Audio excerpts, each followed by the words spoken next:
दिल का मालूम कोई न मिला जो मिला सो गर्जी।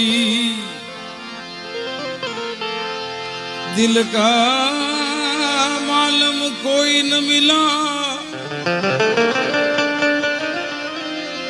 जो मिला सो गर्जी। कहें कबीर अब आप फटा कैसे सिएगा दर्दी।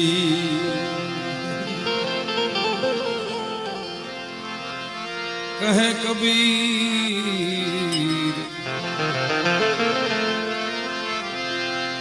कबीर अब आप फटा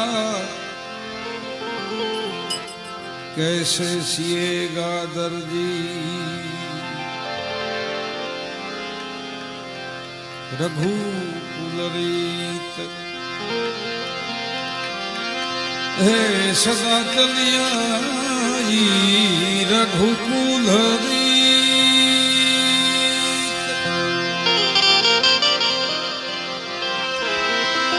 रघुकुलरीत सदा चलिया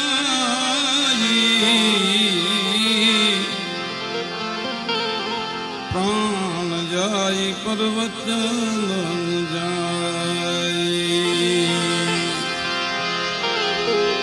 उमा कहूँ मैं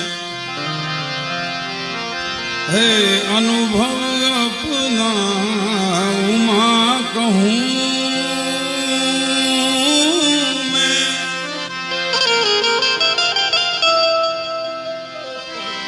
उमा कहूँ मैं अनुभव अपना।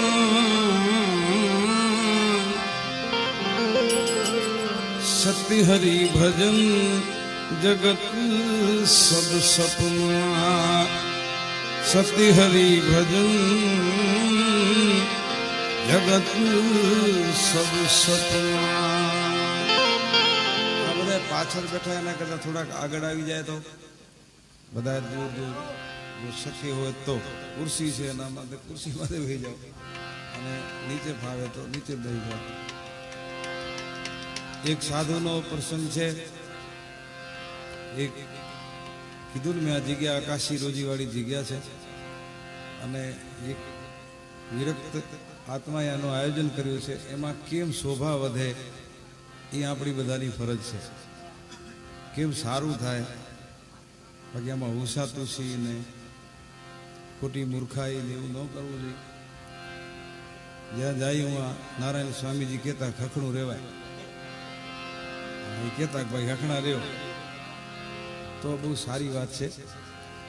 ન કે તો પછી આના કરતા તો ઓલા કાશ્મીર બાજુથી પાકિસ્તાનથી નથી આવતા આતંકવાદી એ સારા। हाँ एक 47 फायरिंग करे ने बात थी पूरी। आ तो मरे नहीं माचो न मूके हैरान कर नाखे। એટલે થોડુંક આ બહુ અઘરી બાબત છે। ગાવું વગાડવું જે સ્થાપિત બોલતા હોય ભીખુદાનભાઈ જેવા કે પછી બીજા કોઈ સાહિત્યકારો આ બહુ અઘરું છે। ગાવું બહુ અઘરી વસ્તુ છે। બહુ મહેનત ઘણા વર્ષોની મનન મંથન એમાં યશ અપયશ માન અપમાન આરો અવરો સંકલ્પ વિકલ્પ એમાંથી પાર થતા થતા થતા થતા થતા પછી અહીંયા સુધી પહોંચાય છે। પછી જેટલી ગુરુ મહારાજની દયા હોય ને ભાગ્યોમાં એટલું મળે। આપણે એમ કહીએ વીટીમાં એક નંગ છે બહુ સરસ છે કેવો ઘાટ છે એનો પણ એ નંગને તમે પૂછો કે ઘાટ લેવા માટે કરીને કેટલી તકલીફ સહન કરવી પડે છે। બહુ અઘરું છે। આજે આપણે કંઈક ભાઈ ઉસ્તાદ બહુ સારું તબલું વગાડે છે ભાઈ બેંજો વગાડે છે બધા પણ એને તમે પૂછો બહુ અઘરું છે। કાંઈ રસ્તામાં પડ્યું નથી। આ નાની માનું ઘર નથી ભાઈ બહુ અઘરું છે એકદમ। તમને આયોજકો માઇક આપી દે છે સારા સાજ આપી દે છે તમે કયો એ પુરસ્કાર આપી દે છે સામે ઓડિયન્સ તમને આપી દે છે પછી એને ટકાવી રાખવા બેસાડવા એ તમારામાં તાકાત હોય તો બેસે ને કે ન બેસે। એવા ટાઈમે જ્યારે ઉપરથી આશીર્વાદ ઉતરે અને આધીનતાથી હાલવું જોઈએ મારું માનવું એવું છે તો આવું ન કરાય। સમજ્યા? ખરાબ લાગે ભાઈ। ના તો સાધુની જગ્યા છે ભાઈ સાહેબ। ભૂલાતી નથી એ ભૂલાતી નથી એ આ નારાયણ સ્વામીજી પણ ગાયું છે પણ અમારી રીતે ભૂલાતી નથી એ ભૂલાતી નથી એ ખુશી જિંદગી ને ખુશી જિંદગી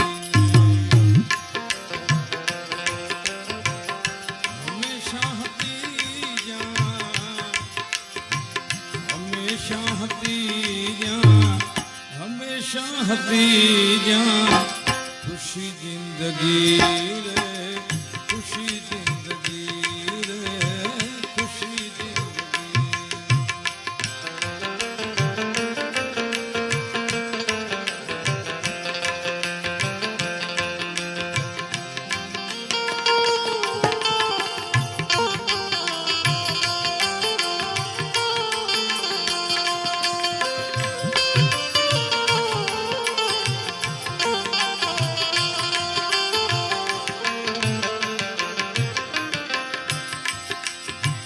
ખુશી જિંદગી બાર પણમાં ગુજારી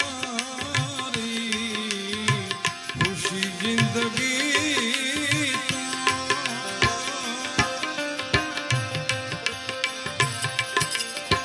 ખુશી જિંદગી બાર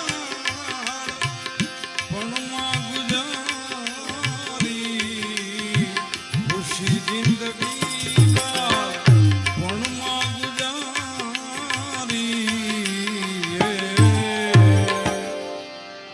પછી આ યુવાનીએ કીધી યુવાનીએ કીધી આ દુખી જિંદગીને દુખી જિંદગીને યુવાનીએ કીધી યુવાનીએ કીધી દુખી જિંદગીને દુખી જિંદગીને દુખી જિંદગી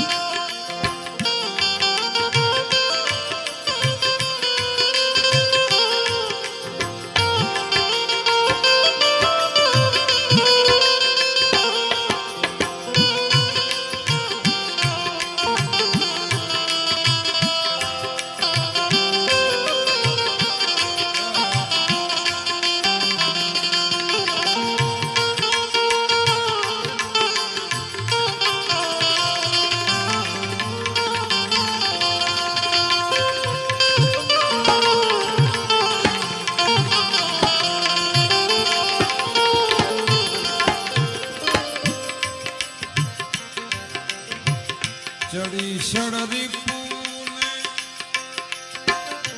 અંતે યુવાની ચડી શરદી પૂને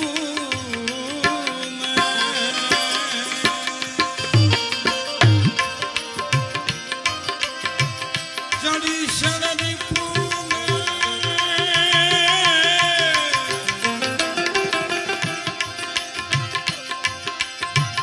ચડી શરદી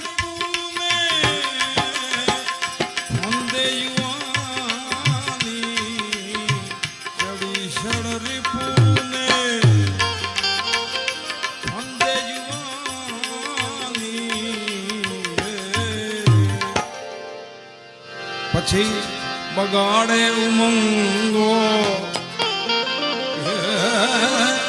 બગાડે ઉમંગો બગાડે ઉમંગો આ ભલી જિંદગીને ભલી જિંદગીને બગાડે ઉમંગો બગાડે ઉમંગો ભલી જિંદગીને ભલી જિંદગીને ભૂલાતી નથી ભૂલાતી નથી ખુશી જિંદગીને ખુશી જિંદગીને ખુશી જિંદગી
વૃદ્ધ પણ ત્યારે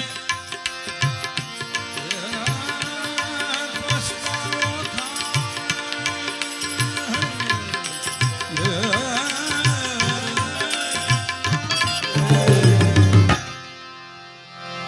આમ તો નિયમ એવો છે કે માતાના ઉદરમાંથી જીવ જન્મ લે એટલે એને શું કહેવાય બચપણ એ આવે પછી એ વીવું જાય પછી કિશોર અવસ્થા આવે એ કિશોર અવસ્થા આવે એ પણ આવીને વહી જાય પછી યુવાની આવે યુવાની દીવાની એ પણ આવીને વહી જાય પછી બુઢાપણ આવે એ જાય નહીં લઈને જાય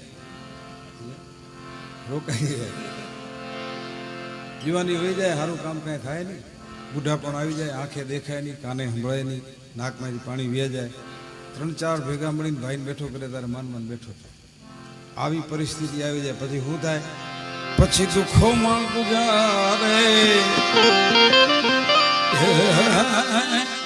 દુઃખોમાં ગુજારે દુઃખોમાં ગુજારે રડી જિંદગી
સત સમાગમ તો જીવન સુધરશે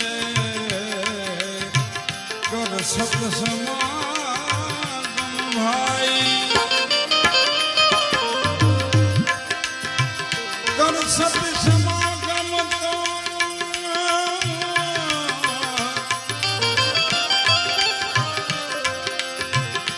જીવન સુધરશે સત સમાગમ જીવન સુધરશે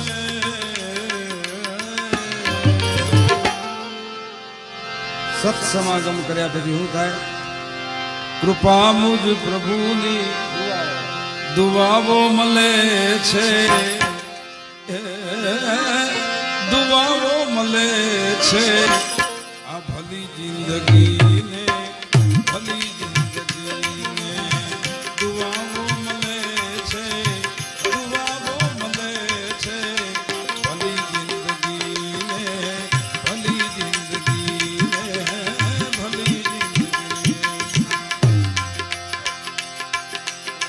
દીધો બોધ સતાર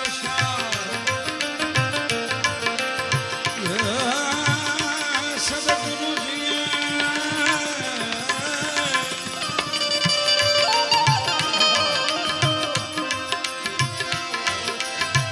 દીધો બોધ સતાર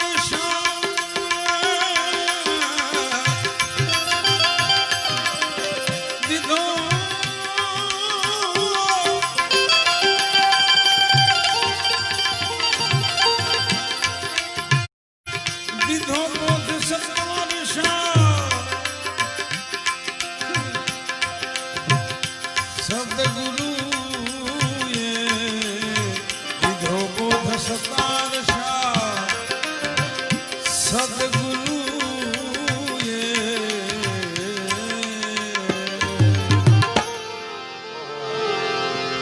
સદગુરુ બોધ આપે દયા થઈ જાય માથા ઉપર હાથ મૂકી દે પછી કૃપા મુજ પ્રભુની પછી ઉપરથી દયા માને વરસવા કૃપા મુજ પ્રભુની મળી જિંદગીને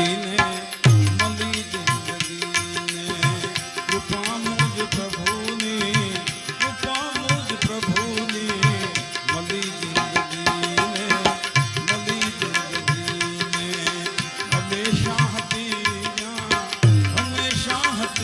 जा खुशी जिंदगी रे खुशी जिंदगी रे खुशी जिंदगी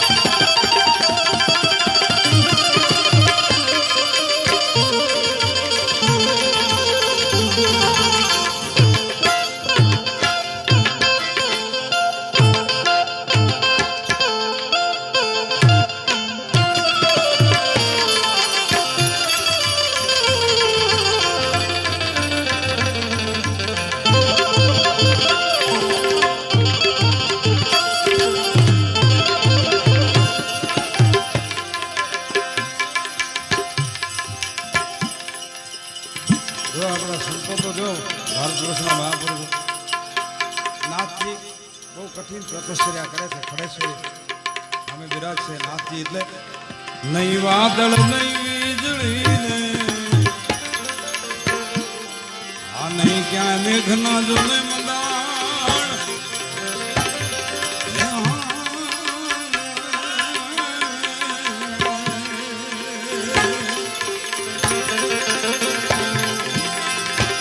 ઓ ચિંતા હાજ નીર ક્યાંથી આયા અને તમે કરો મોરી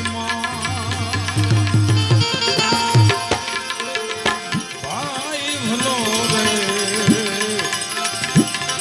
એ સિદ્ધ રાજા ગોપી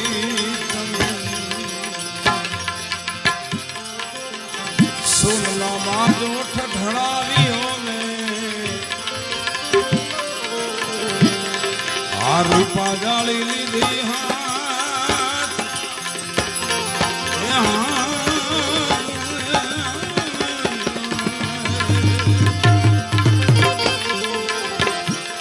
રાજા ગોપીચંદ એ દીનામાં બેઠા અને મહલમાં રૂવે એની ભાઈ ભલો રે આ રાજા ગોપીચંદ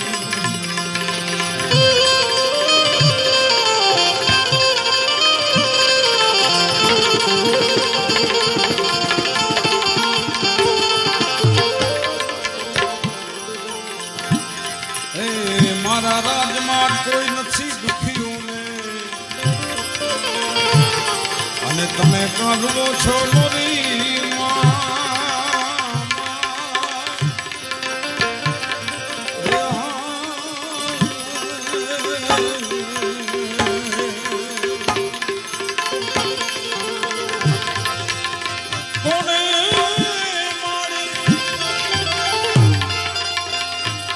કોણે માં તમને હાજી ચૂપવ્યા અને કોણે કહી દીધા કડવા જોને રે ભાઈ ભલો ભલો એ સિદ્ધ રાજા ગોપીચંદ ગોપીચંદ કહે છે કે ના મારા આખા રાજ્યમાં કોઈ દુખ્યું નથી માં આપને રોવાનું કારણ કોણે આપને દુભ્યા કોણે આપનો દિલનો દુભ્યું માં રોવાનું કારણ ત્યારે મેનાવતીજી કહે છે બેટા આ તારા જેવી કાયા તારા પિતાની હતી ને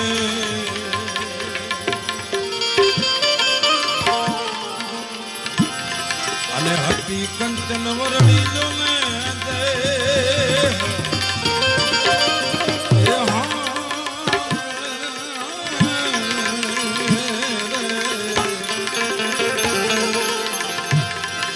કાયા બેટા પડી ગઈ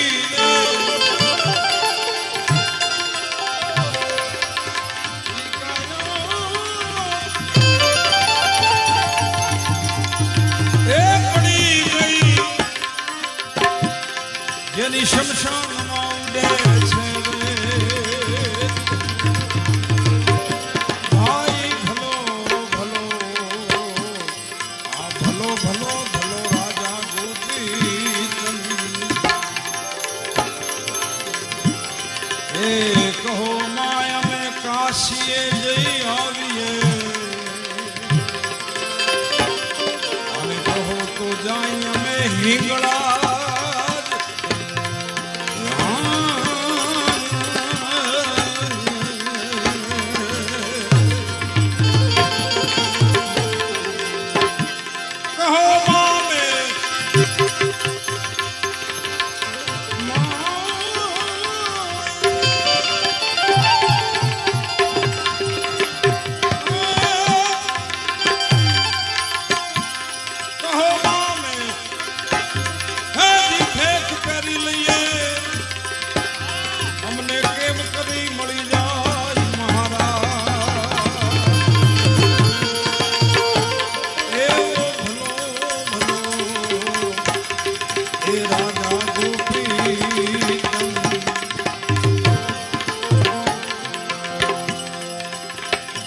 મેનાવતીજી કહે છે કે ક્યાંય જવાની જરૂર નથી બેટા તો હે આપણી ઘોડામાં એક જૂનો જોગી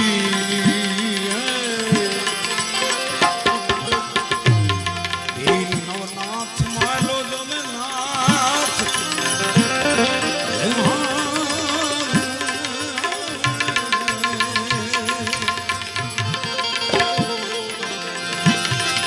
जोगी ने जैया दे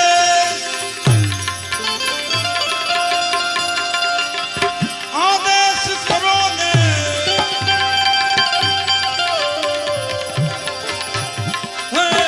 जोगी ने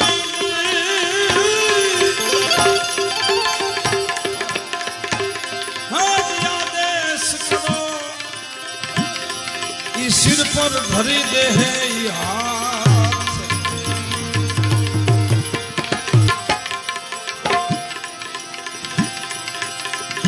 ત્યારે ગોપીચંદજી કહે છે માં હે અમારી ઉંમર અતિ છોટેરી ત્યારે આખરિયા એવડા અમે જોને કામ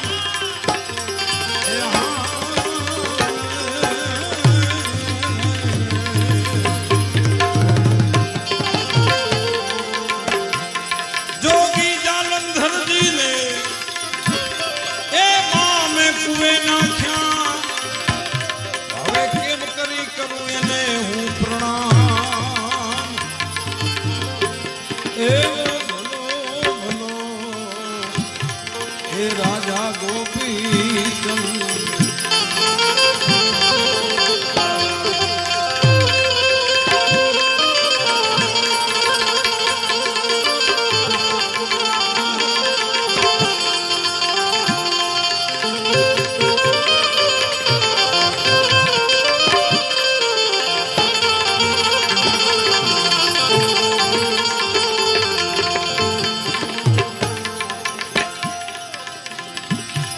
ગોપીચંદજી મા પાસે ભૂલ કબૂલ કરે છે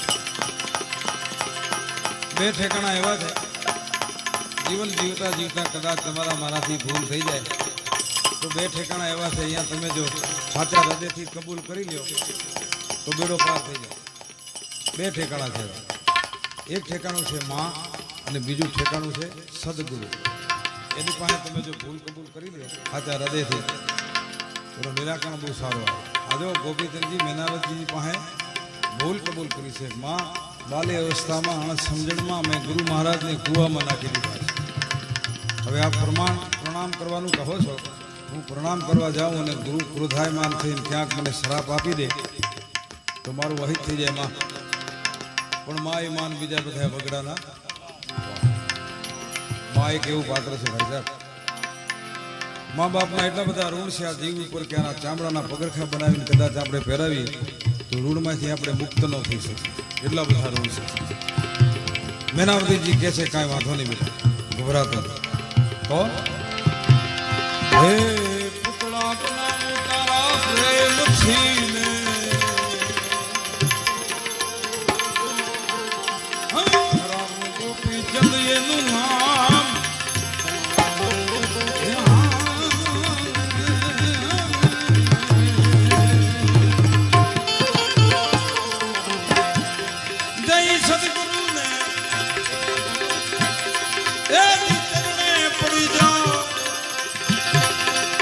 સુધરી જાય કાજ તમારા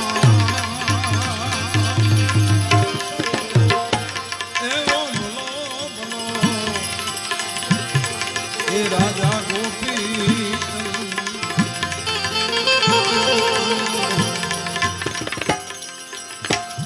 જો માં આશીર્વાદ આપે તો કેવું કરે 7 પુતળા બનાવે છે ગોપીચંદજી જેવા દેવા 7 પુતળા બનાવી અને મેનાવતીજી ગોપીચંદજીને કહે છે બેટા ક્યાં ગુરુ મહારાજને કૂવામાં નાખ્યા છે ગોપીચંદજી દોરી જાય છે ઘોડાને એ માં આ કૂવામાં મેં નાખ્યા છે ઉપર ઘોડાની લાત નાખી દીધી એ ગભરાતો નહીં બેટા કાંઈ વાંધો કૂવાને કાંઠે એક પૂતળું રાખીને મેનાવતીજી કહે છે બોલો બેટા આદેશ ગોપીચંદજી બોલે છે महाराज सीधो को आदेश अंदर थी आवाज आवे छे कुआ मांथी कोण तो आपनो बाळक गोपीचंद भस्म हो जाओ ई पूतळो बड़ी रात थाय छे बीजू पूतळो राखे छे बोलो बेटा बीजी वखत गोपीचंदजी बोले छे महाराज सीधो को आदेश अंदर थी आवाज आवे कोण तो आपनो बाळक गोपीचंद भस्म हो जाओ आम 7 पूतळा बड़ी रात थाय छे 8મી વખત મેનાવતીજી કહે છે બોલો બેટા ઝપટ કરો 8મી વખત ગોપીચંદજી બોલે છે કે મહારાજ સીધો કો આદેશ અંદરથી અવાજ આવે છે કોણ આપનો બાળક ગોપીચંદ 8મી વખત એવો અવાજ આવ્યો કે અમર હો જાઓ આ માં કરાવી છે કે બીજા નથી નામથી અમર છે કાયાથી નહીં રામ ને કૃષ્ણ નથી રહ્યા 2073 74 75 વર્ષ થવા આવ્યા છે આ ઘટનાને ગોળ બંગાળમાં હેલા પટણની રાજધાનીનું નામ એમાં બનેલી આ ઘટના છે 2000 વિક્રમ સંવતની ગણતરી કરો 2074 75 વર્ષ થવા આવ્યા છે આ ઘટનાને અને હજી સુધી આ ઘટના જીવિત છે કોઈ કાન મહારાજ કે નારાયણ બાપુ જેવા કોઈ વેધક ભજનીકો આ ભજનને ગાય તો હાલના સંજોગોમાં તમને ભાવીભોર કરી દે આંખમાં આંસુ આવી જાય આવી ઘટના બની છે હજી જીવિત છે જો આ સમય એટલે ગુરુ મહારાજ સમાધિમાંથી જાગે છે અને પૂછે છે ગોપીચંદને શું કહે છે આ કોણ મલક નો તું રાજીઓ ને અને કયા તારા જને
ખંભે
सदगुरु जी ने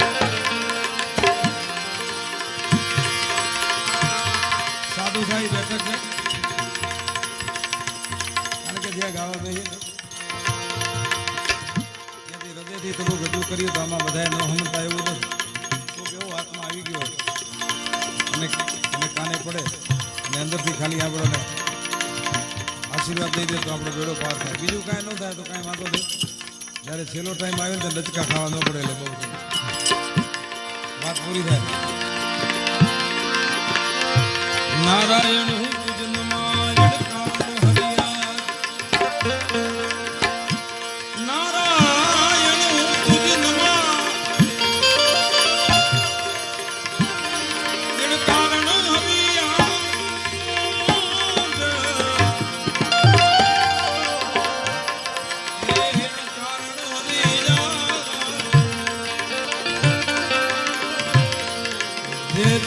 जग छंदनो ते दिन तो से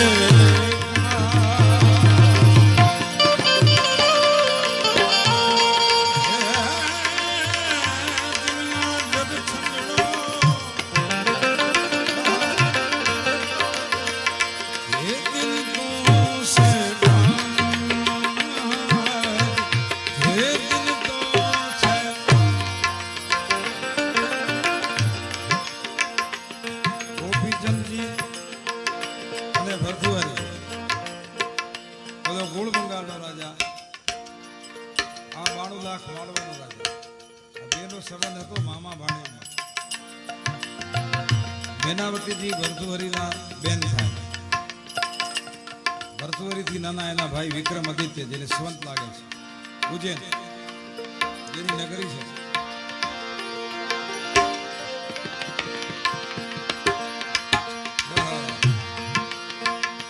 સાધુ બન્યા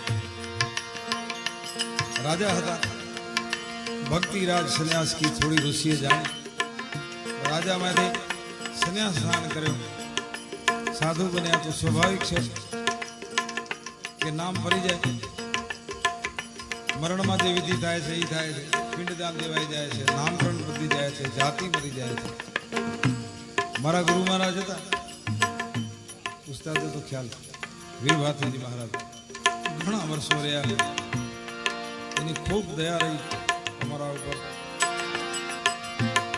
पण अमे जाणी नता शक्या कि कोनु दूध हतुं नहीं ત્યારે કીધું નહીં અને કોઈ પૂછ્યું નહીં અને પોતે જણાવ્યું પણ નહીં કારણ કે વાત પૂરી થઈ જાય છે તો ગોપીચંદ ને ભરતુહરી બે સાધુ બને તો નામકરણ થયું હોય ને નાથ સંપ્રદાયમાં મેં कंतकोट नाथ जी ब्रह्मलीन पूज्य योगी गोपाल नाथ जी महाराज ने मैं पूछेलू तो बापू ये ऐसा हुआ ये राजा थे संन्यास धारण किया सन्यासी हो गए इस संप्रदाय में उसका नामकरण तो होगा कुछ तो है ने बेटा वो પછી એમણે મને કીધું मैंने कहा देखो गोपीचंद जी संन्यास लिया उसका नाम था सिंगाड़ीनाथ और भर्तृहरि ने संन्यास लिया उसका नाम था विचारीनाथ आ बे नाथ मामा भाणे भी निकळ्या आखा विश्वનું ભ્રમણ કર્યું અને બહુ ધર્મને હલાવ્યો અને એવી ફકીરી લીધી ભાઈ પકડ ફકીરી આટલા વર્ષો પછી પણ હજી સુધી જીવિત છે इसलिए संत न होवे संसार में तो दली जानो ये ब्रह्मांड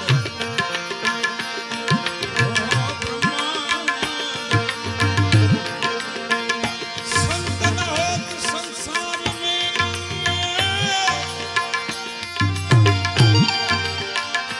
तो दली जातो ये ब्रह्मांड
તમે થાક ના હો.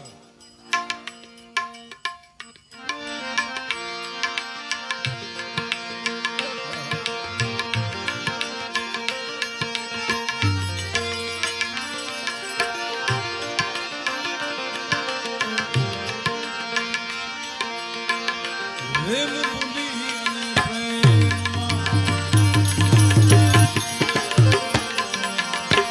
સખી પ્રેમ ભૂલી અને પ્રેમમાં પ્રેમ ભૂલી અને પ્રેમમાં ભરપૂર થતો જાઉં છું.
સખી આત્મ ને પરમાત્મા આવા વિચાર રહે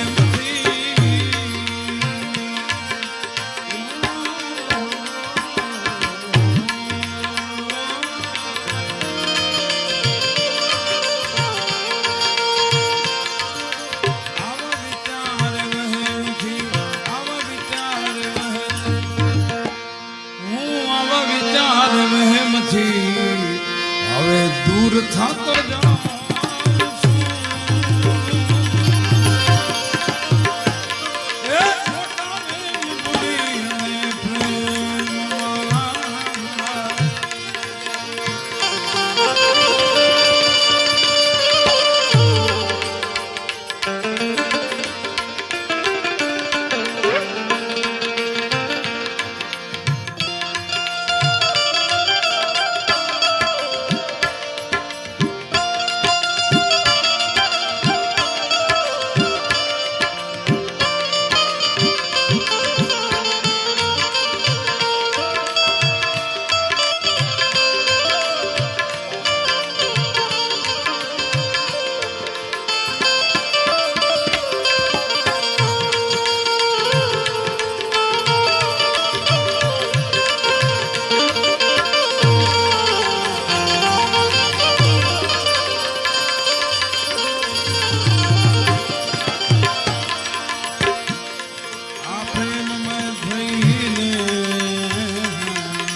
પ્રભુજીની હું નિત્ય માળા જપું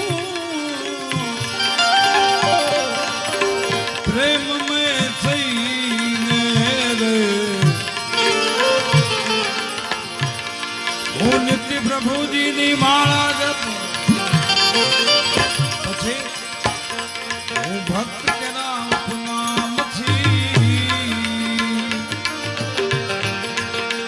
ભક્ત કેના ઉપનામથી ભક્ત કેના હું આ ગઝલનો પ્રાણયા છે એક સત્યનામૂર્તિ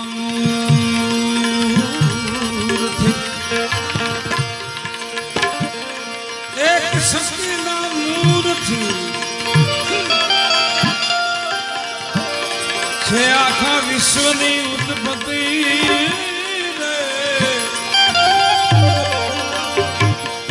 એક સતીના મૂળથી છે વિશ્વની ઉત્પત્તિ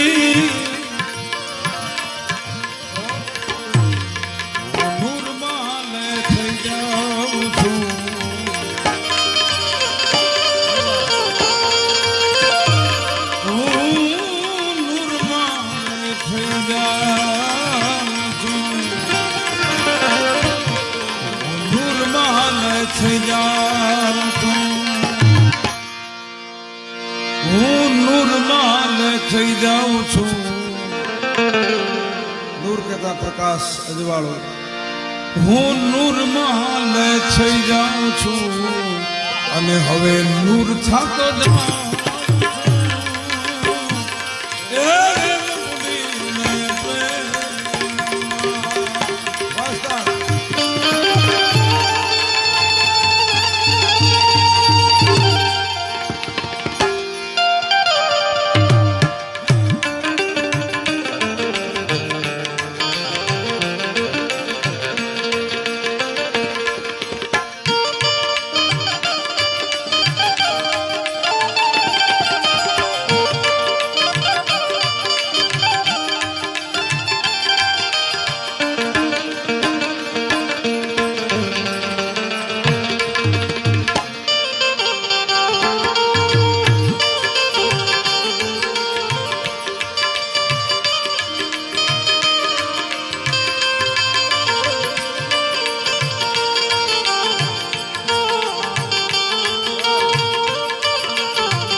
સદગુરુની સકારશા એ હતી અમી મેં આખડી છે અમી મેં આખડી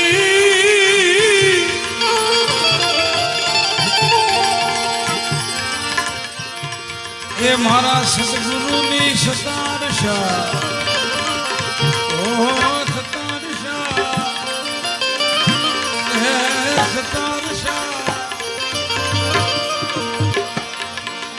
ગુરુજીની નજરોમાં હવે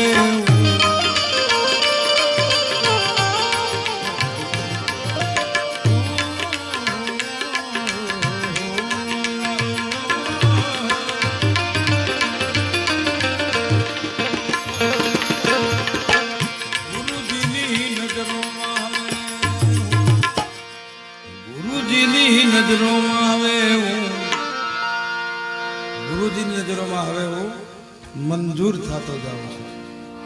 જે સદગુરુ મહારાજના ચરણમાં ગયા, સદગુરુ મહારાજનું ચરણું સેવ્યું અને જેના જીવનમાં સદગુરુ મહારાજે સહીઓ કરી એનો બેડો પાર થઈ ગયો. સદગુરુએ સહી કરી જેને પ્રેમ જ્યોત પ્રકાશી અખંડ જ્યોત આવ્યો આત્મરોન કટી કાળ કે પાસ. જેના જીવનમાં સદગુરુ મહારાજે સહીઓ કરી એનો બેડો પાર થઈ ગયો. પણ કેવા આત્માઓના જેને આધીનતા સ્વીકારી હોય, ગુરુ મહારાજનું શરણું બરાબર સેવી લીધું, એના જીવનમાં ગુરુ મહારાજે સહીઓ કરી છે. એનો બેડો પાર થયો છે. બેડો પાર થવો એટલે જન્મ મરણના ફેરામાંથી જીવ મુક્ત થાય, ઈ બેડો પાર થયો કહેવાય. સમજ્યા? મારા જેવાને એવી ગ્રંથિ હોય, બંગલા હોય, મોટરું હોય, ગાડી હોય. મને ઘણા એમ કે મને મહાત્માજી બાપુની બહુ દયા થઈ ગઈ. શું થયું તો કે કરોડો રૂપિયા ભેગા થઈ ગયા. ધંધો કરો જ થાય, હે ખરું આવી જાય તો પૈસાને ખેંચે. તો હું તો દયા એને કહું છું કે જીવનમાં ક્રાંતિ થઈ આવે, ટર્નિંગ પોઈન્ટ આવી જાય, જીવનમાં આખો ફેરફાર થઈ જાય, વિચારો સદવિચાર થઈ જાય, સદબુદ્ધિ આવી જાય અને અંદર જાગૃતિ જ આવે, જ્યોત જલી જાય, એ દયા થઈ કહેવાય. અને એવા ભારત વર્ષમાં સાધુ છે, સંતો છે, હાલના સંજોગોમાં છે. આ બેઠા તમે આ બધા નોર્મલ ન લખી લેતા, સમજ્યા? આજે ધારણ કર્યો છે ને ભગવો, એ તમે બધું સહજતાથી ન લેતા, રાફડાઓમાં હાથ ન નાખતા.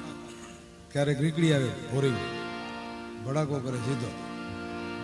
હા હા, 12 વર્ષે કદાચ સાધુનો ધૂણો હોય ને, એમને એમ પડેલો હોય, મહાત્માજી ન હોય, પણ 12 વર્ષે તમે ધૂણામાં હાથ નાખો, દાજો દાજો દાજો, બેમત નથી.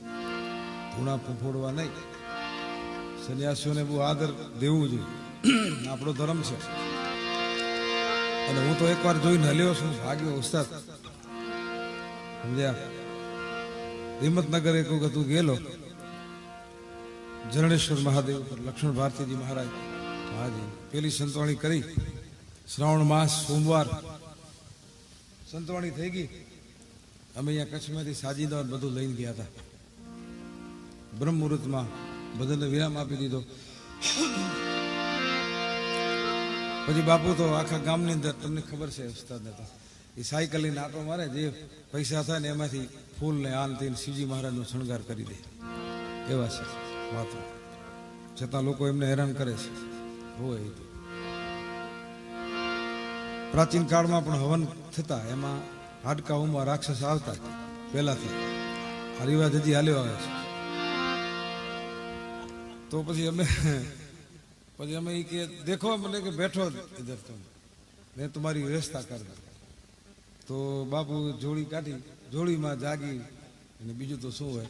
તો એ જોડી હતી ને, એ બાપુએ એ લઈને, તો એ જોડી ફેંદીને, તો એમાંથી કોઈ 10 રૂપિયા નીકળ્યા, કોઈ 50 નીકળ્યા, કોઈ 100 નીકળ્યા. પછી મને મારી નજર ગઈ શિવજી મહારાજની સામે.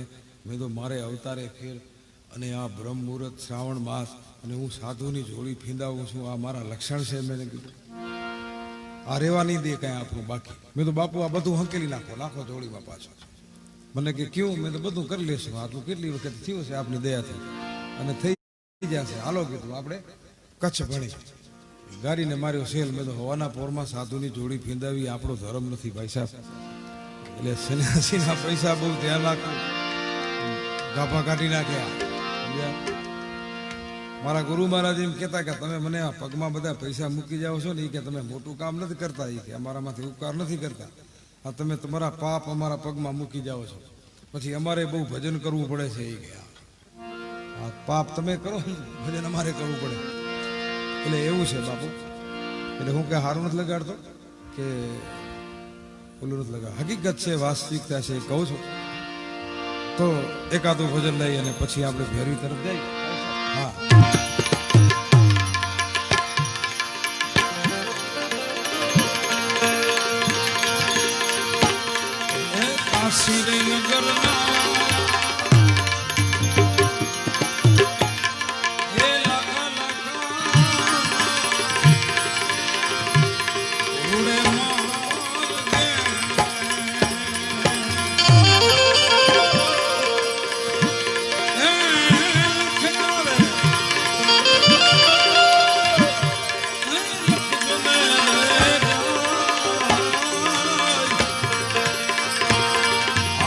સદગુરુજીનો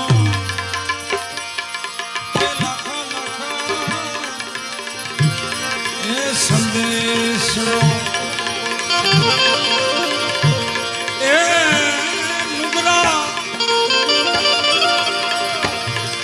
નુગરાની હારે કહ્યો કે મજા કહ્યો ન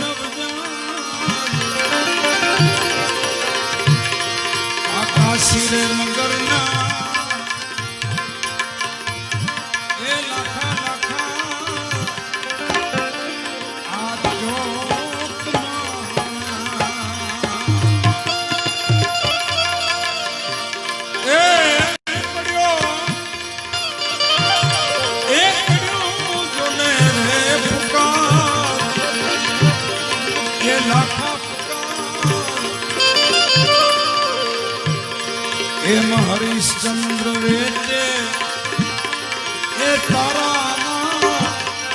સતી તારા આવા લોચના વેચે એક કુંવર રોહિત કુમાર એ લાખા કુમાર આલાઓ રે કુચી એ મનના તારા હવે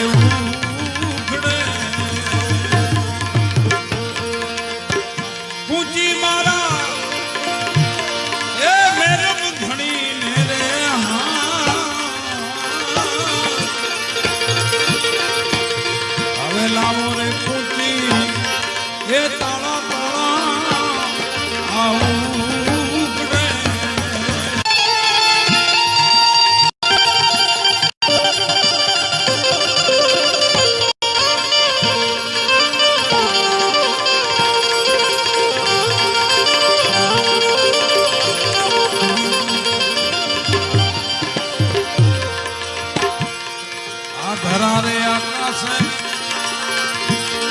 આમ ધરારે ઉપર એ જેને અમર આંબો આરોપ્યો એની પાડું એ પાડું ગઈ જોને પિયા આ સુગરાને હસે રે આવો અમર આંબો આરોપ છે અને નુગરા એ નુગરા જાય કાયમ નિરાશ એમ સૂર્ય રે સમોરે એ લાખા નહીં આ ચાંદલો અને ધરતી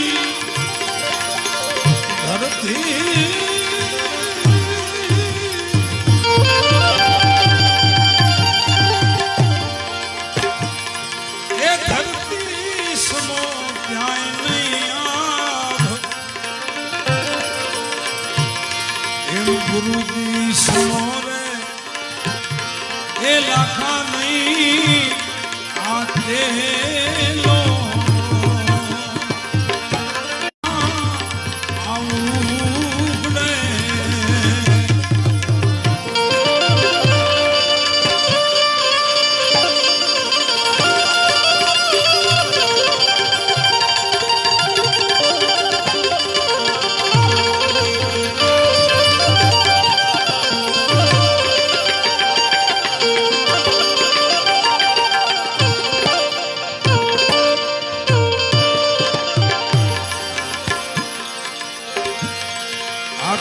રે ખમેરે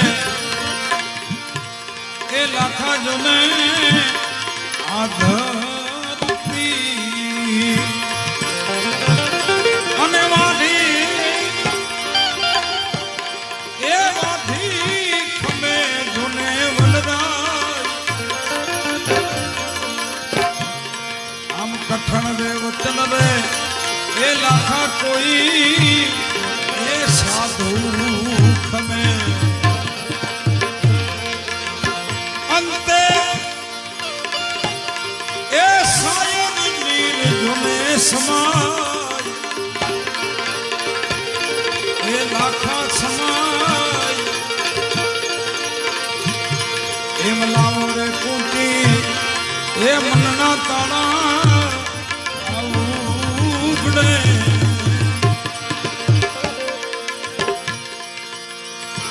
સતી લોયણ કે છે એ લાખા સતી લોયણ આપકો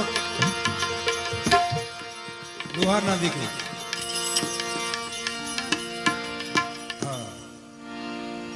એમના પિતાશ્રીનું નામ ધનો ભગત, એમની માતુશ્રીનું નામ રૂડીબેન લુહાર ભગત. પ્રકૃતિના નિયમમાં ખુદ ભગવાન ફેરફાર ન કરી શકે, પણ ભારત વર્ષના સંતોએ કુદરત પ્રકૃતિના નિયમમાં પણ ફેરફાર કર્યો છે. બોલો, એટલી તાકાત ધરાવે છે ભારત વર્ષનો સાધુ. એનું ભજન હોય તો આ સતી લોયણ હાટકોટ એના પિતાશ્રી રે એમાં જુનાગઢમાંથી દેવ બોરડી બુદ્ધગીરી બાપુ સિદ્ધ મૂર્તિ મહાત્માઓની હારે આવે છે, વધારે છે આટકોટ. ધનો ભગત આગતા સ્વાગતા કરીને લઈ જાય છે ઘરે. બાપુ પગલા કરો. પેલા જે રછોડાયેલો વર્ગ હતો ને કચડાયેલો વર્ગ, એ ભક્ત પરંપરા વધારે આવી છે, સમજ્યા? આખો દિવસ મહેનત મજૂરી કરે, જે કાંઈ મળે એમાંથી ભજન સત્સંગ કરાવે અને સાધુ સંતોને જમાડી દે અને પરમાત્માનું ભજન કરે. લઈ જાય છે બુદ્ધગીરી બાપુ અને સાધુ હારે હોય છે. અને રૂડીબેનને કહે છે ધનો ભગત કે હરિહરનું, તો કે આપ જાણો છો ઘરમાં તો કાંઈ નથી. તો કે તો શું કરશું? ત્યારે રૂડીબેન કહે છે કે મારી પાસે એક નાનું એવું ફોતરું છે, દાગીનો લઈ જાઓ અને સીધું લઈ આવો, હું સંતોને જમાડી દઉં. એ સીધું લઈ આવે છે. ધનો ભગત સંત જમે છે, રાત્રિના ભજન સત્સંગ થાય છે, સવારના વિદાય લે છે બાપુ સાધુઓની હારે. ત્યારે રૂડીબેનના આંખમાં આંસુ આવે છે. એ બાપુ જોઈ જાય છે અને પૂછે છે કે બેટા રોવાનું કારણ? સંતનું હૃદય છે ને ગમે એમ, એનો મોરો સિંહનો હોય, બાકી એનું હૃદય ગાયનું હોય, કરુણાથી ભરેલું હોય, સમજ્યા? દયા જ નીતરતી હોય. માતાજી હમણાં કીધું ને, એટલે કાંઈક હાલતું હતું એમાં કે કદાચ સાધુ તો આપણી ટીકા કરે ને તો એમાં આપણું કલ્યાણ થઈ જાય, સમજ્યા? એવી વસ્તુ છે, સમજ્યા? તો બાપુ પૂછે છે કે ના બેટા રોવાનું તો? ના ના બાપુ આપ વિદાય લ્યો છો, આ સ્ત્રીનું હૃદય છે. એટલે થોડુંક ભાવ વિભોર થઈ જાય તો કે નહીં, બીજું કારણ છે, એના આંસુ જુદા છે. પછી પૂછે છે કે બેટા કારણ શું મને કયો? ત્યારે કહે છે કે બાપુ આને રોવાનું કારણ, ધનો ભગત એમ કહે છે કે બાપુ આનું રોવાનું કારણ એ છે કે અમારે શેર માટીની ખોટ છે, આંગણે સંતાન નથી. ત્યારે સમાધિ લગાવે છે બાપુ અને જોવે છે, અને સમાધિમાં ખોલીને પછી કહે છે કે તમારા ભાગ્યમાં સંતાન પ્રાપ્તિ નહોતી, પણ મેં લેખમાં મેઘ મારી છે. અમુક ટાઈમ પછી આપને ત્યાં એક દીકરીનો જન્મ થશે, અને એવી દીકરી થશે કે નવે ખંડમાં એનું નામ રહેશે. એ સતી લોયા સંતના આશીર્વાદથી. અને ગોંડલની બાજુમાં દેવ તણખીએ એ સતી લોયરને રામસાગર પકડાવેલો. બેટા ભજન ગાઓ. આપનો અવાજ બહુ મધુરો અવાજ છે, અને અવાજ એ મધુરો હોવો જોઈએ ને, કાનના પડદા તોડી નાખે શું કામ નો? મધુરો અવાજ છે, ત્યારથી એમને ભજન ગાવાનું ચાલુ કર્યું. એટલે એ સતી લોયર લાખાને કહે છે કે લાખા, ખૂંદી ખમે માતા ધરતી, વાઢી ખમે વનરાય. ગમે એવા ખૂંદણા કરીએ તો ધરતી ખમે, અને ગમે એવી વાટકૂપ કરીએ તો વનરાય સહે. અને ગમે એટલી ધોધમાર નદીઓ આવતી તો એને શાયર કહેતા સમુદ્ર પોતામાં સમાવી લે અને છલકાય નહીં. એમ લાખા કઠણ વચન તો કોક સાધુ ખમે. કઠણ વચન સહન કરવા બહુ અઘરા છે. ભલે હમણાં હું વાતો કરું, પણ હમણાં કોઈ કાંઈ કહે તો હું ચોટી રહું, બહુ અઘરું છે. એ તો પરમસ ગતિને કોઈક પામી ગયેલો હોય. હરખ શોકની જેને આવે ની હેડકી પાનબાઈ, આઠે પહોર આનંદ, આવો કોઈક મહાપુરુષ સહન કરી શકે? જેને કાળને ગળી ગયો હોય, જેનો અહમ ઓગળી ગયો હોય, એ સહન કરી શકે. એનો તમને એક દાખલો દઉં. ભક્ત પરંપરા સતાધાર બ્રહ્મલીન પૂજી શામજી બાપુ બિરાજમાન થયેલા. એમાં એક વિચિત્ર પરિસ્થિતિનો માણસ આવે છે. આવી અને બાપુને ફાવે એવું બોલે છે. લાકડી લઈને મારવા દોડ્યો.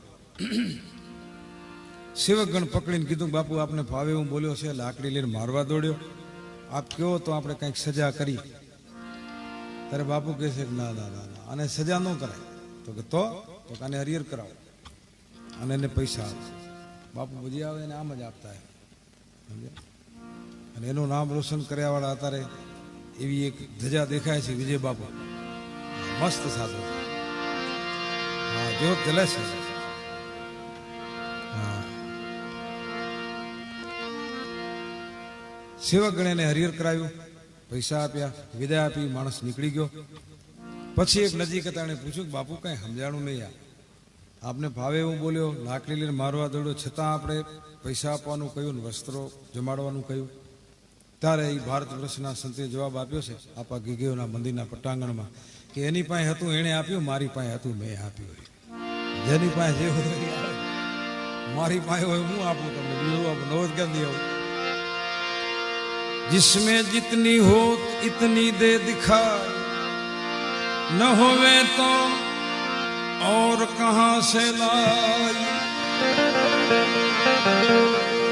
આવી આપણી પરંપરા છે ઉસ્તાદ ભુજમાં મેં બહુ સરસ એક જગ્યા બનાવી છે મહાત્માજીને ખબર છે સમજ્યા બહુ હનુમાનજી મહારાજનું મંદિર છે આજે મેં લાખાનું ભજન અહીંયા ગાયું છે ભુજમાં 4 વર્ષથી આ નથી ગાયું આ રસ્તે નીકળ્યા જ નથી ભુજવાળા કોઈ રાગ રાગીણી મને કાંઈ આવડે નહીં ક્લાસિકલ ને આ તે બીજું ત્રીજું એ ક્લાસિકલ મને આવડે નહીં હું દેશી ભજન ગાવાવાળો માણસ પછી બેઠો હું બધાને ગવડાવું એવી મસ્ત જગ્યા બની છે પણ મને ક્યારેક વિચાર આવે કે આવી ક્યાંક કાઠિયાવાડમાં હતી ને તો ઉપડી ન ઉપડે થોડોક શબ્દનો મહાવરો ઓછો છે અહીંયા એ બહુ છે ભજનમાં રાગનું બહુ છે પછી ફલાણા રાગમાં ગાયું નામ આવડતું હોય બસ ખાલી પૂછો ક્યાં ના આવડે હું તો પછી ગંગા સતી બેસતા આવે તે ગાઉં ક્યારે નક્કી નહીં મારું ભજન છે ને ગમે ત્યારે ગવાય એમાં વળી અમુક જાણકાર બેઠો આમ જોવે પછી આપણા સામે જોવે એટલે આપણને એ કહેવા માંગે છે કે એનો ટાઈમ નથી આ કોઈ સંગીતની સભા છે આ તો ભજન છે ભાઈ સાહેબ ભાવ છે ભાવ જગત છે હા અને એને પોતાને પાછી ખબર ન કોકે કીધું હોય કે એવું પછી આપણને એમ થાય કે પંડિત ઓમકારનાથજી પાસે બેસીને આવ્યો છે કે શું છે તો તે હું ગાઉં હરકો આપણે શું વાંધો જ્યોત જલવી જોઈએ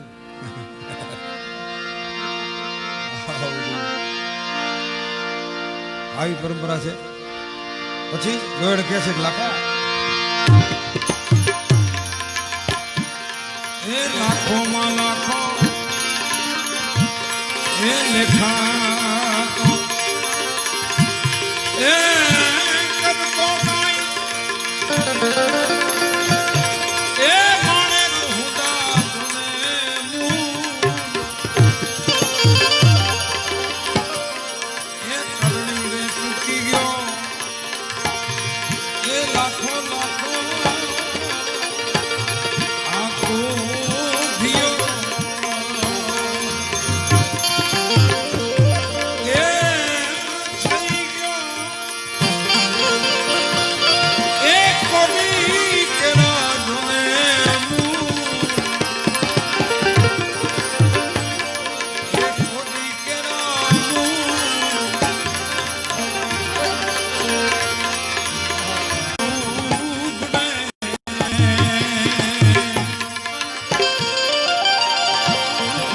बार बार रहे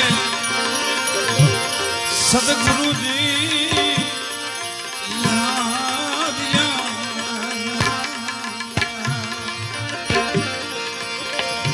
लेवा ए लाखानी रे हमार ए लाखानी रे हमार એ હાથ રે મેલ્યો અને કાયા થઈ ગઈ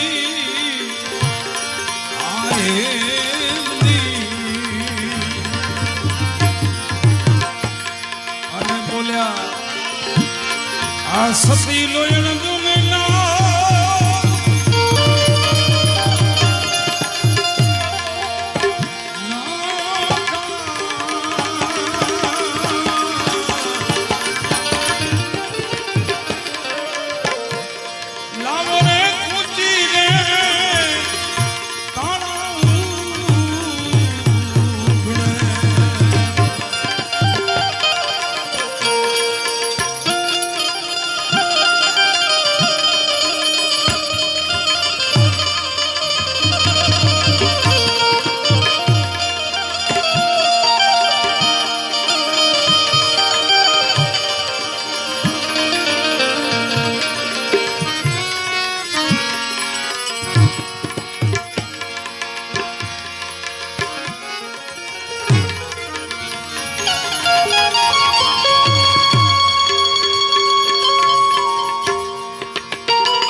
हम मांगे और तुम खाना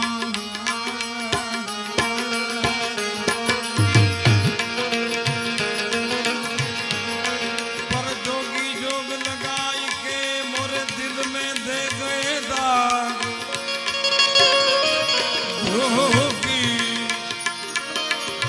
जोगी जोगी जोगी जोगी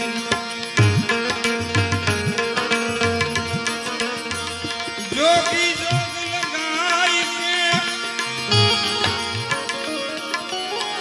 मोरे दिल में दे गए दाग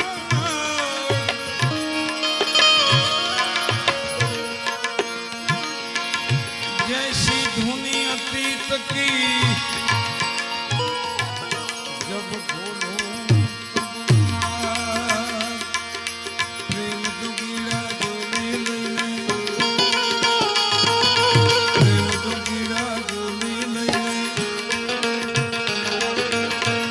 मैं जो गन बन जाऊं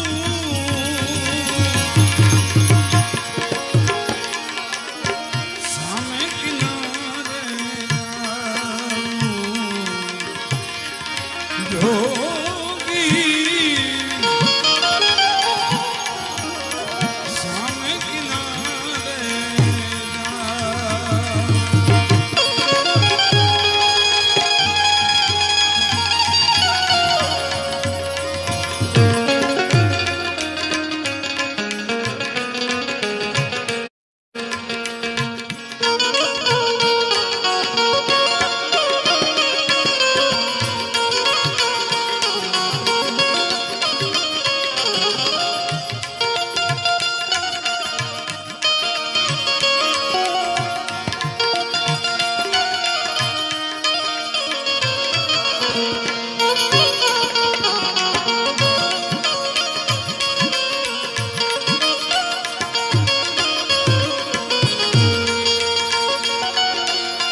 રાણપુર થી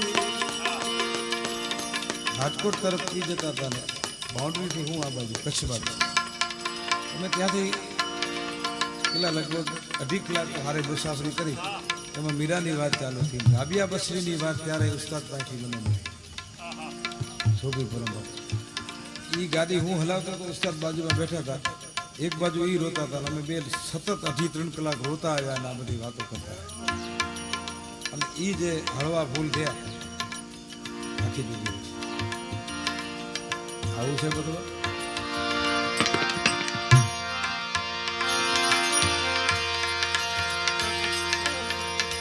મને ઘણા અમુક એવા સુફી પરંપરાની ઘણી બધી એવી વાતો છે ઘણી એવી બીજી બધી વાતો છે કે જે સમાજ ઉપર આ કલાકારોનું દાયિત્વ છે કથાકાર કલાકાર પત્રકાર વેદક આત્માઓની વાતો નથી કરતો પણ જે આ લાઈનમાં છે એને મેં ઘણી વખત કીધું છે કે તમે સંશોધન કરો મેળો સંપાદન કરો મેં જમીલ શાહ દાતાર ઉપર આની વાત કરેલી ઉબલા દાતાર એવી 2-3-4 વાતો સૂફીની તો મને એક સાહિત્યકાર હતા મને કહે તમે ક્યાંથી મેળવ્યો મેં તો મેં મેળવ્યું છે મારું ઘરનું નથી આ તમે મેળવો તો તમે કરી શકો પણ તમારે ધણન ફણન જ કરવું આવું કંઈક સમાજને આપો યુવાન વર્ગ કાંઈક એમાંથી મેળવે કારણ કે દાયિત્વ છે સમાજ આપણી પાસે કાંઈક અપેક્ષા લઈને બેઠો છે સમાજ નથી કહેતો કે તમે આવું શીશરું મને સંભળાવો પણ આ ચોટી જાય છે શું કરી લે એમ જ થાય કે જાગીરી જાતી રહે સંભળાવો સારી રીતે સાંભળતા હશે સાંભળશે નહીં સાંભળે જાવ ઘેરામાં ઘા કરો જેને લાગે ને લાગે ન લાગે તો કાંઈ નહીં એટલે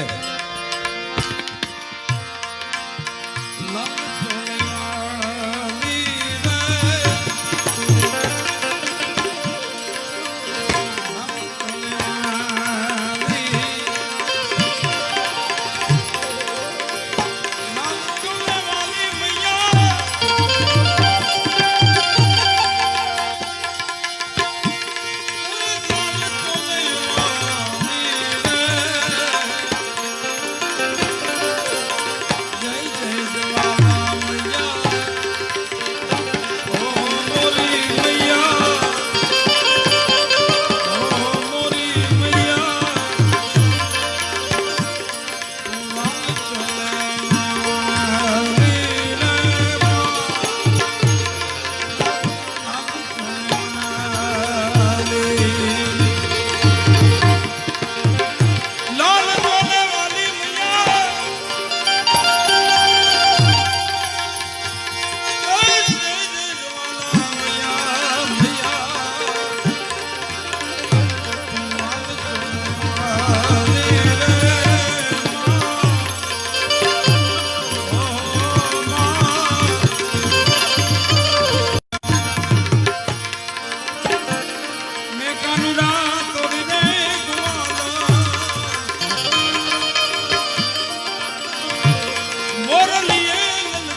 સભામાં અમે રમવું જ્ઞાતા એ પસલી ભરી રસ પીધો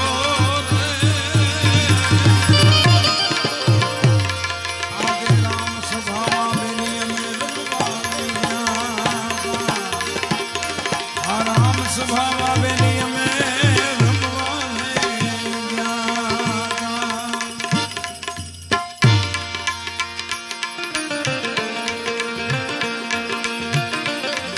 સમય ભવ કારણ ભોળો ભોર સમય ભવ કારણ ભોળો પૂજો પ્રેમ કરીને ભોર સમય ભવ કારણ ભોળો ભોળો ભોર સમય ભવ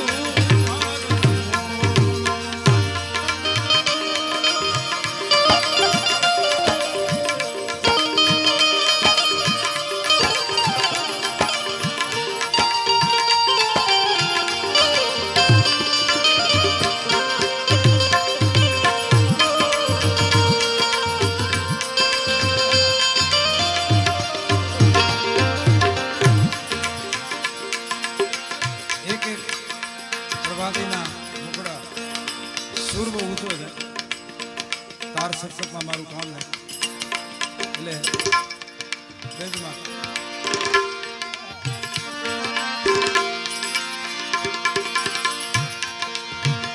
ભણતી શાંત ને કાનડ કાળા ભણતી શાંત ને કાનડ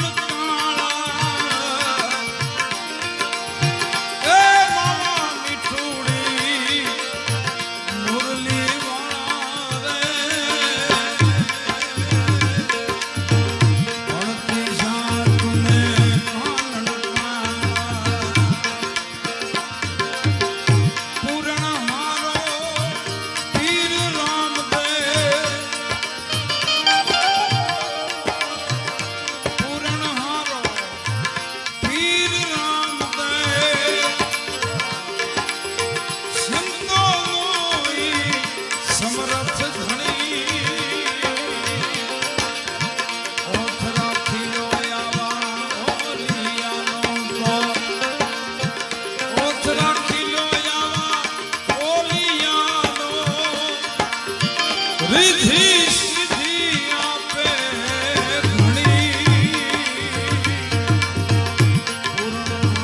पूर्णहारो वीर राम ने पूर्णहारो वीर राम ने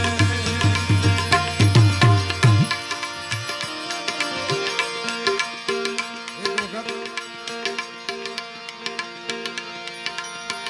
नारद जी विष्णु भगवान ने पूछे છે કે તમે ક્યાં વસો છો તમને મળવું તમે ક્યાં મળો ત્યારે વિષ્ણુ ભગવાન કહે છે સાંભળો નારદજી તમારે મને મળવું હોય ને તો હું ક્યાંય મંદિરમાં નથી કોઈ તીર્થ તટમાં નથી કોઈ યોગીઓના હૃદયમાં નથી તો કોઈ નિષ્પ્રોહી આત્મા નિષ્પ્રોહી શબ્દનો અર્થ થાય છે કોઈ પણ એંગલથી કોઈ પણ ખૂણે કોઈ જાતની અપેક્ષા ન હોય એને નિષ્પ્રોહી બને જગ में विचरे रहवे अलमस्त फकीरी में आनंद संत फकीर करे આવો કોઈ વિરક્ત આત્મા રૂવાડે હૃદયથી મારું જે ભજન કરતો હશે એના હૃદયમાં હું હોઈશ તમારે મળવું ત્યાં તમે મને મળી લેજો બીજે નહીં ભાઈ રૂવાડે જે ભજન કરે છે પરમાત્માનું ત્યાં ભગવાને કોઈ ટાઈમ ટેબલ એની પાસે નથી એક નાની એવી વાત કરી પછી આપણે દોરને વિરામ આપી દઈએ કૃષ્ણ પરમાત્માને અષ્ટપટ રાણીઓ હતા કાલિંદ્રી સત્યભામા રૂક્ષ્મણીજી એમ કરીને 8 અષ્ટપટ રાણીઓ હતા એમને નિયમ એવો હતો 15 દિવસ દરેક રાણીને મોલે કૃષ્ણ બિરાજતા એવો નિયમ હતો પણ રાત્રિના અડધી રાતનો ગજર ભાંગે એટલે રથમાં બેસીને કૃષ્ણ નીકળી જાય એવો એક નિયમ તો રૂક્ષ્મણીજી હતા એ વેમી હતા શંકાશીલ હતા, એટલે તો રીસામણે બેઠા છે. તમે જો તુલસીશામાં જાઓ તો આમ બેઠા છે રીસાય, દ્વારિકામાં આમ લગભગ ટાઈમ એને મનાવવામાં જ ગયો કૃષ્ણનો. હેરાન થઈ ગયો હોય આ જેનું પાત્ર વેમ્યું હોય હેરાન.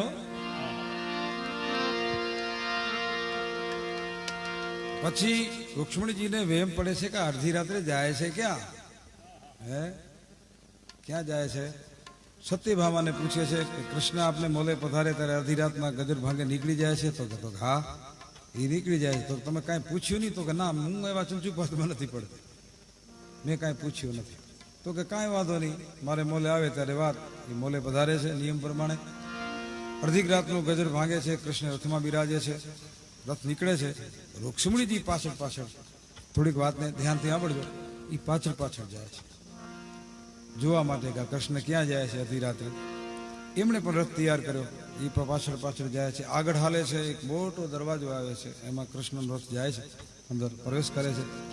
રૂક્ષ્મણીજી પણ પાછળ પાછળ પ્રવેશ કરે છે. પણ રૂક્ષ્મણીજીને એવું હતું કે કૃષ્ણે મને જોયેલ નથી, પણ કૃષ્ણને બધી ખબર હતી. એનાથી કાંઈ છાનું હોય કે કાંઈ વાંધો નહીં, આવા દેવા દે, એમની શંકાનું સમાધાન કરી દે.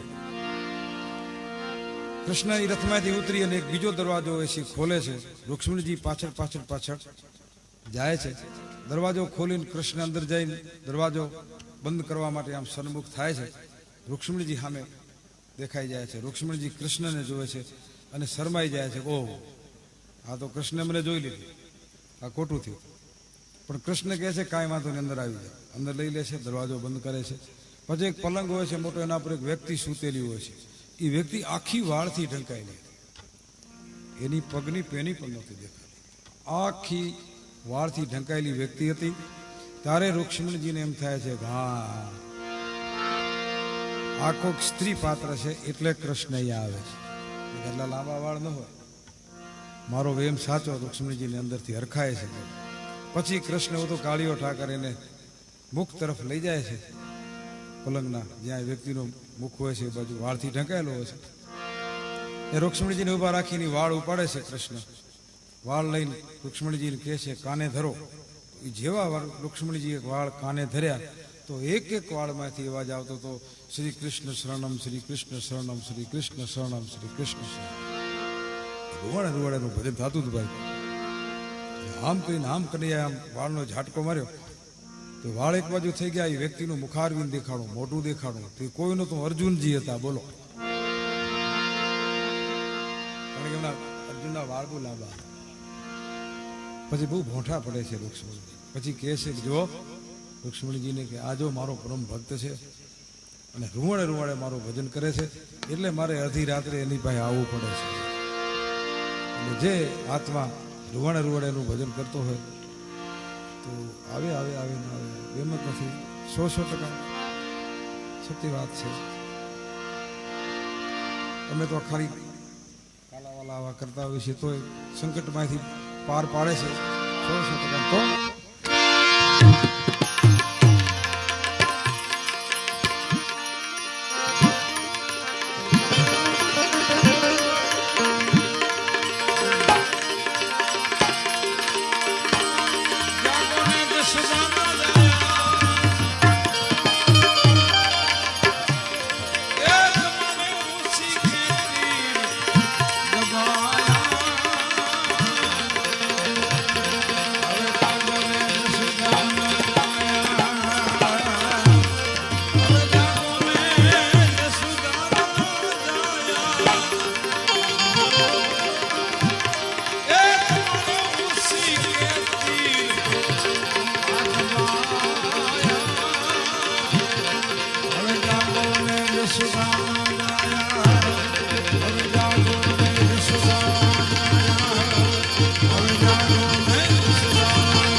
गजानंद महाराज की, सरस्वती मात की, पवन सुत हनुमान सब संत लाल की सत्य सनातन धर्म नमः पार्वती पते महादेव महादेव